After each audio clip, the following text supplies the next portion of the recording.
Welcome to the Momentum Matters podcast, where we have courageous conversations with women leaders. You'll hear about their accomplishments, experiences, challenges, and best advice. If you're inspired by women who've overcome the barriers and gone on to do extraordinary things, you're in the right place. I'm Karen Terradas, CEO of Social U, a digital marketing firm specializing in social media management, training, and consulting. I'm pleased to introduce to you our host, April Benitolo. April is the CEO at Momentum Leaders, a Birmingham-based nonprofit on a mission to advance women in leadership. Welcome to Momentum Matters. I'm April Benitolo, CEO at Momentum, and my guest today is Steph Tuss. And Steph is the CEO of a multimillion-dollar global consulting company called Life Is Now Incorporated. She's also a frequent co-host of Business Daily News' top-ranked podcast, The Successful Mind. Steph discovered her love for teaching at a young age, beginning her career as an educator. It was during this time that her firstborn child was facing health difficulties, and so she decided to completely overhaul their diets to figure out the root cause. She went back to school to pursue a master's degree in holistic nutrition and went on to open a practice to help families who face similar challenges. Fast forward a few years, and Steph hired David Neagle and his team at Life Is Now Incorporated as her health practices business coach. As she continued to scale her business, her love for entrepreneurship and growing businesses shined through. She sold her health practice business at the age of 33 and joined Life Is Now Incorporated. She was at that time a director of sales in 2009 before taking on the CEO role in less than a decade later in 2016. In her 6 years at the helm of the company, Steph has become the primary driver behind all of Life Is Now's marketing, business development, and brilliant team culture. As a recent empty nester, she lives in Charlotte, North Carolina with her husband and their cattle dog, Jack. In her spare time, she enjoys traveling the country in her Airstream. Welcome to Momentum Matters, Steph. How are you today? I am so wonderful. How are you? I am very well, very well. We are hot and humid here in Birmingham, Alabama. I imagine things are kind of the same in Charlotte. Very much. Very, very sticky. Yes. Well, we are much appreciative of you joining us here today and excited to hear your story because, I mean, wow, what a compelling story you have. I wanted to start out, though, by getting a little bit of background information. So if we could, back way up before you even had children and tell us a little bit about your upbringing and maybe like, where did that whole entrepreneurial spirit, where do you think it came from? So I came from very humble beginnings. My dad worked at General Motors. I grew up in Wisconsin, so there's a General Motors factory in Janesville, Wisconsin. And I grew up, he worked there for 30 years. My mom was a credit manager at the local hospital, which means she was the person in charge of calling people and telling them that they were, overdue on their bills. There aren't any entrepreneurs in my family, with the exception of farmers. My dad's parents, my grandparents were farmers. And I think I picked up that entrepreneurial spirit actually from my dad. I feel like he felt like he had to, I remember him telling us that he would sit in the parking lot of GM and give himself a pep talk to actually go in. But he would also do very interesting things. So he would pop a whole bunch of popcorn and bring it to work and sell the popcorn to the people that he worked with. Or he would, it was a big fishing community. So he would, on his time off, melt down lead and literally make in our basement fishing lures and jigs, and then take those to GM and sell those as well. So even though he didn't have his own business, even though I'm not from, I don't have any entrepreneurship on either side of my family, I think that spirit of, that little bit of hustle, that thinking outside the box definitely came from my dad when I think about it, because he was always up to something on top of what he felt like I think he really had to do for the financial security of our family. That's awesome. Yeah. And so you, from your upbringing, tell us a little bit about your education. Did you go to school in Wisconsin? I did. So I'm the first on both sides of my family, again, to go to college and get a college degree. I went to school to become a teacher. So I'm a double major in education and music. I have a big passion for music and wanted to be a music teacher. And then my whole goal in life was to get a teaching job and stay there for 30 years and then retire. So I went to school in Southern Wisconsin, real small liberal arts college. I was on track doing what I thought was the secure thing. Went to get a job teaching, and I went to a job fair in Madison, Wisconsin, and I got lost. So I was late. So all the local school interview slots were taken. And there were some schools from California there that had openings. So I thought, well, I'm not moving to California. I'm just going to take these interviews as practice. And the very first interview that I had with the school in California offered me a contract. And nobody else did. So I took the contract. I left Wisconsin for the first time. We drove a U-Haul to California, moved me into my very first apartment, didn't know anybody, and that's where I started my teaching career. And consequently, met my husband, who taught across the hall from me. So, and I taught in California for 5 years. But I will say that at about year 2, I started to feel like I don't know how I could do this. Like, I don't know how my dad walked himself into General Motors for 30 years, knowing that it wasn't his passion. It was just a sense of obligation. This is what I had to do. I don't think I can do that. So that's when I started like really feeling like, I don't know if I can do this. I don't know if I can do this for the next 30 years of my life. And that's where I started thinking like, what could I do differently? And so from California, you met your husband. And I think what led you into the business that you actually started was actually some health challenges that you faced with your son. So could you tell us about that? Yes, it was, yes. This is where my life really started to change. So we were teaching in California. We had gotten married, and I had our first child. It was a little girl, and she was born very sick. Nobody knew what was wrong.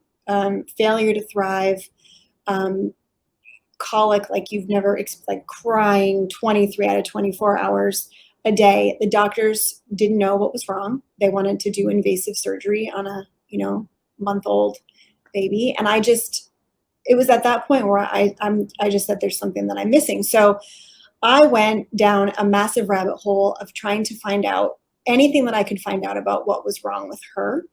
I contacted chiropractors. I contacted Chinese herbalists, lactation consultants, every single, support, health, naturopathic, anything you can think of, I talked with. And lo and behold, I discovered that she had really severe food sensitivities, and she was becoming sick because of what I was eating. And it was just like, I thought to myself, I'm always a teacher. Like my passion is teaching. Even in my current role as CEO, my favorite thing to do is to develop our team, to teach people, to teach our clients. And I thought, I've learned this information and it's changed my daughter's life. Like literally her symptoms went away within a week. That this is what I need to teach. So while I was still teaching in an elementary school classroom, I went back to school and got my master's degree in holistic nutrition. I then decided that I was going to leave teaching, which was terrifying. Teaching was very secure. I had people telling me, you're leaving teaching? What are you going to do for benefits? Like, how are you going to do this? Don't worry, we'll save your spot for you when you come back. And my sole goal in leaving teaching was just to replace my teacher income, which, to be quite honest, was not substantial. I think when I left, I was making $35,000 or $36,000 a year. So I didn't renew my contract. It was very, very scary, but I just knew this was something that I had to do. And I opened my own holistic nutrition practice, and it grew very, very quickly. At that time, this was back in 2006, 2007, holistic nutrition really wasn't a thing. There were very few practitioners. And a lot of people didn't know that it even existed, that there were alternatives to being sick, or even to weight loss for that matter. So I just decided I was going to do this, and I didn't know that I couldn't do it. So I just did it. I hustled and I hit the ground, and I walked into corporations, and I offered, free talks, and I worked with school districts on helping teachers get healthy, because I knew what they were going through. I know the stress levels and the lack of self-care. Teachers are highly sacrificial by nature. So, and I just built my business brick by brick. Got to a point where I was working with a lot of people. I was team nutritionist for some major universities, and even personal nutritionist for a couple of professional women's sports players. And I started to notice that it's really easy to teach someone how to be healthy. It's much more difficult to figure out why they're not taking your advice and doing the things to be healthy. So I got more interested in the mindset of why and how people change than actually teaching the change. And that's where I met David Nagel, who is my partner in Life is Now. And so 2006, 2007, a year, if I remember correctly, before the Great Recession. Oh, yes. So tell us about that challenge. You're a teacher. You have never started a business before. Mm-hmm. You're in California, which I understand can be pretty onerous in terms of getting started. A lot of regulation, and there's a recession on the horizon. So, and I failed to mention that we actually threw a move in there as well. So during this time, we moved from California back home to where I grew up in Wisconsin to be closer to my family. So we threw a move in there as well. And my husband opened a franchise. So he decided to leave teaching too. So he opened a franchise, and I started my business right around the same time. And then that's when the recession hit. His franchise suffered a great deal. My business did not, which in and of itself, when I look back, I just think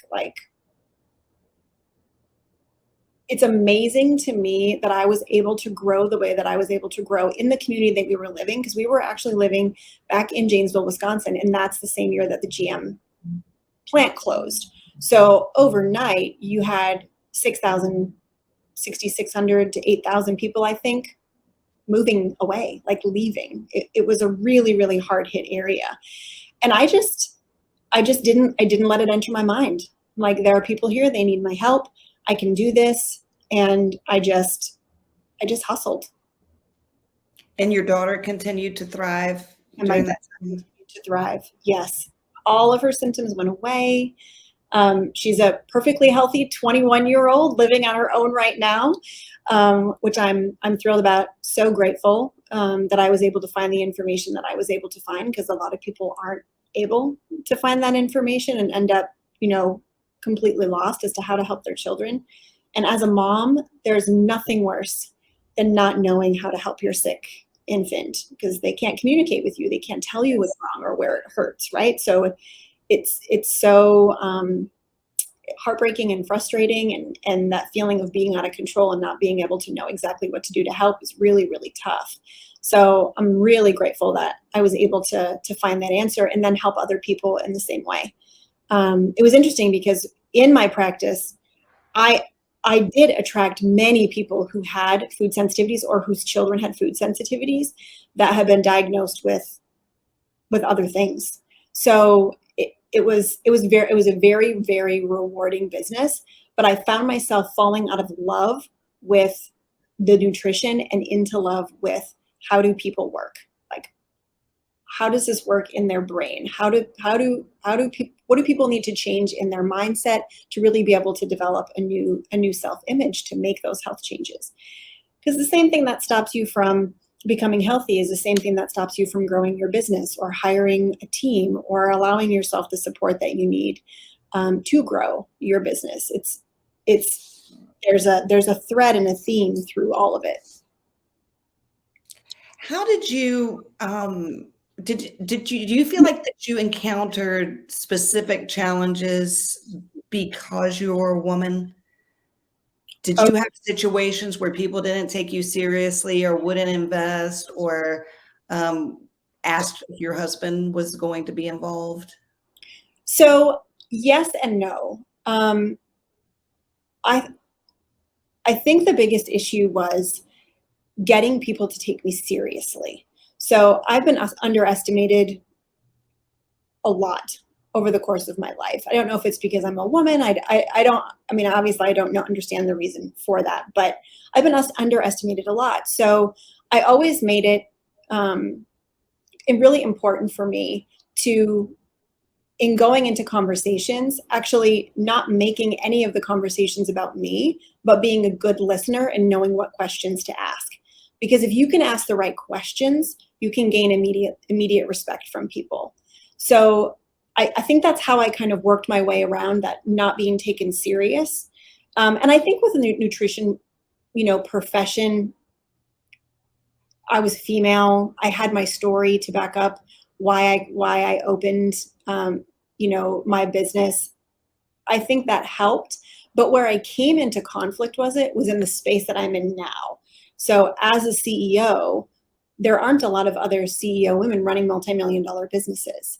It is a lot of men. And the struggle that I had within myself, even from a mindset perspective, was a worthiness issue. Like, do I belong with this group of people? Am I smart enough to be a part of the club?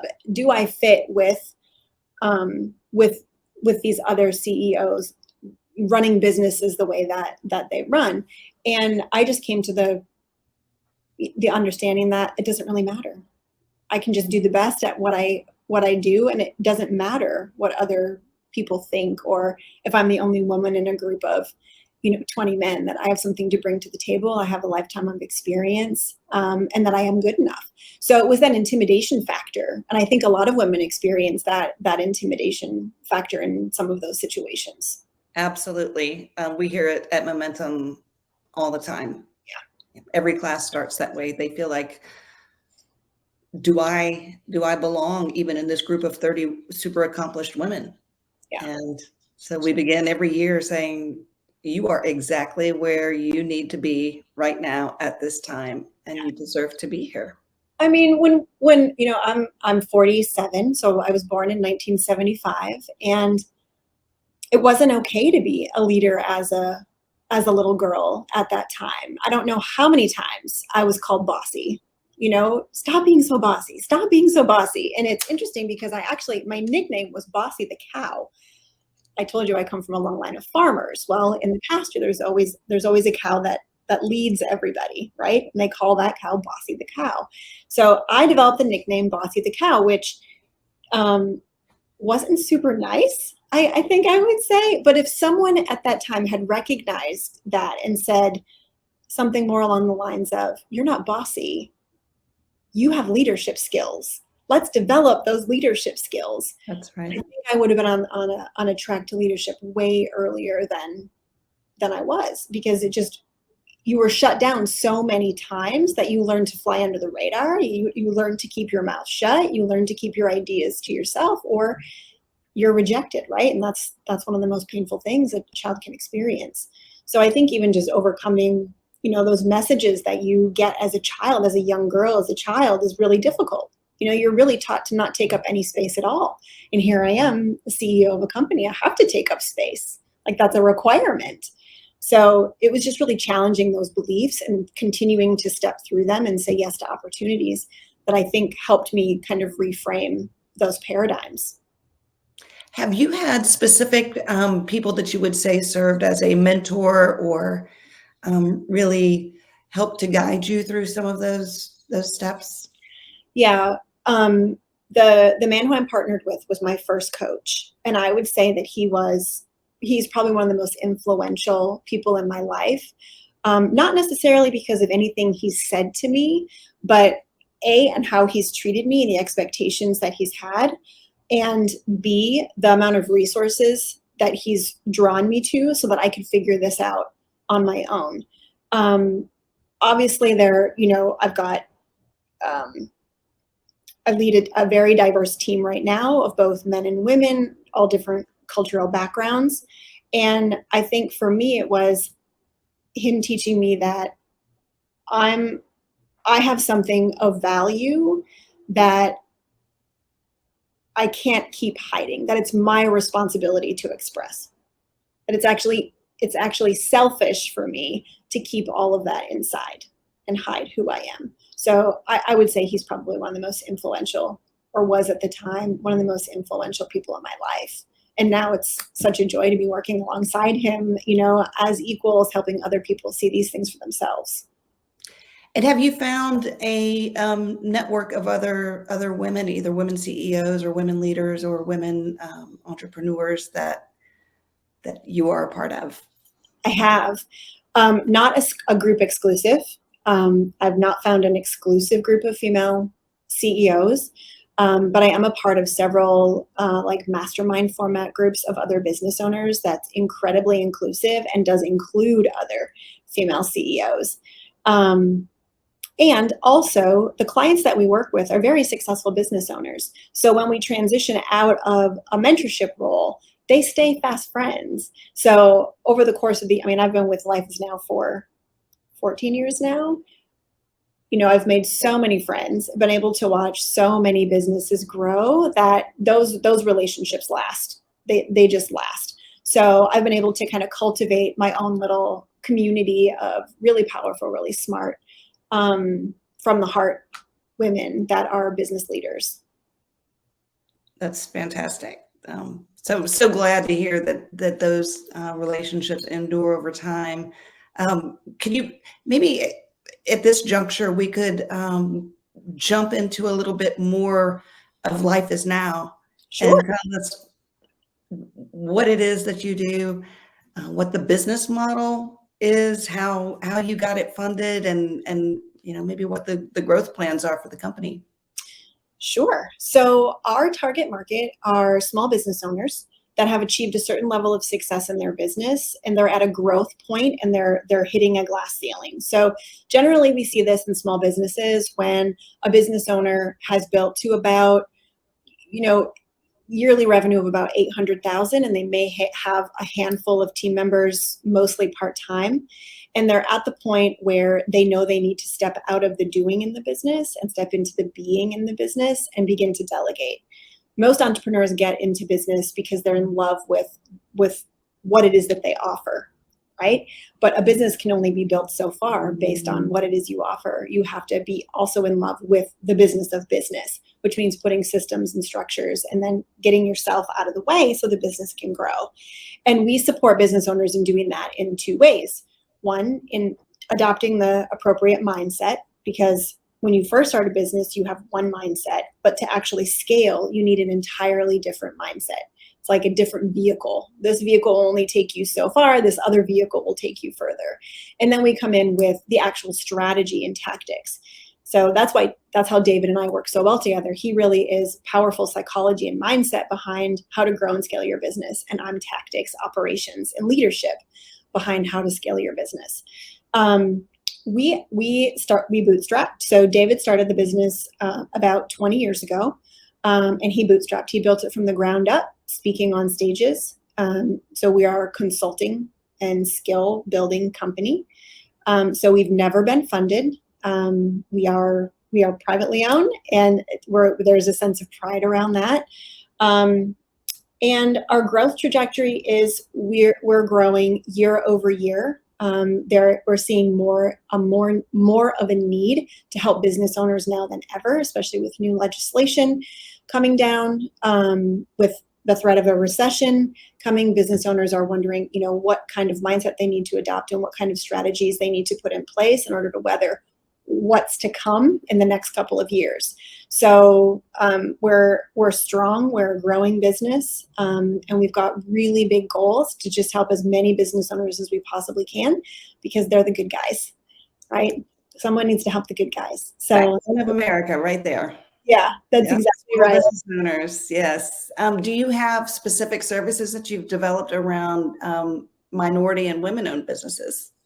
We work with all businesses. So we're actually an international company. We've got lots of clients based in other countries.